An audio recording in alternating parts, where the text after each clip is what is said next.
Со влог од 1 милион евра без согласност од Комисијата за заштита на конкуренцијата на српско-бугарската приватна фирма Казинос Аустрија и се овозможува монопол со државна заштита и профит од над 100 милиони евра, а сегашниот директор на државна лотарија Александар Климовски бил нивен консултант, обвини денеска ДУИ. Код вчера објави дека над 100.000 евра Климовски земал од Казинос Аустрија за консултантски услуги до назначувањето на неговата функција, со што се покрена прашањето и за евентуален конфликт на интерес. Со договорот за формирање на државна видеолотарија според ДУИ и се овозможило на Казинос Аустрија право на вето во носење на одлуките, а освен Климовски, на платен список били и негови соработници и роднини на министри од владата.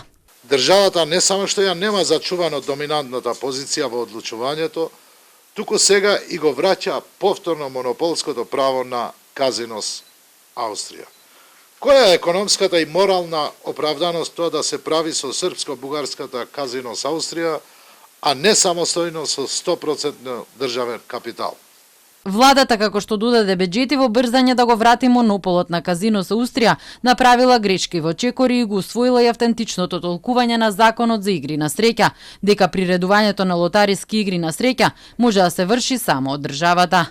Дополнително и најскандалозно, автентичното толкување обзнани дека српско-бугарската Казино Австрија незаконски организирала интернет игри на среќа преку нивната интернет платформа 2win.mk од 1 јануари 2017 па се до 2024 година, оштетувајќи ја државата за десетици милиони евра.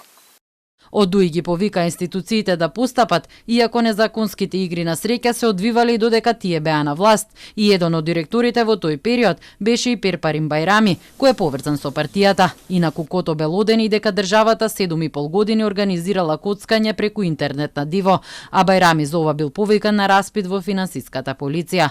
Но ако онлайн коцкањето било нелегално од 2017 година, тогаш не само тој, туку се смениле повеќе директори. ДУИ сега повикуваат да се разгледаат сите пропусти и на неселективен пристап, а при тоа да ни се лажи јавноста дека вреди се залага за намалување на коцкањето во државата.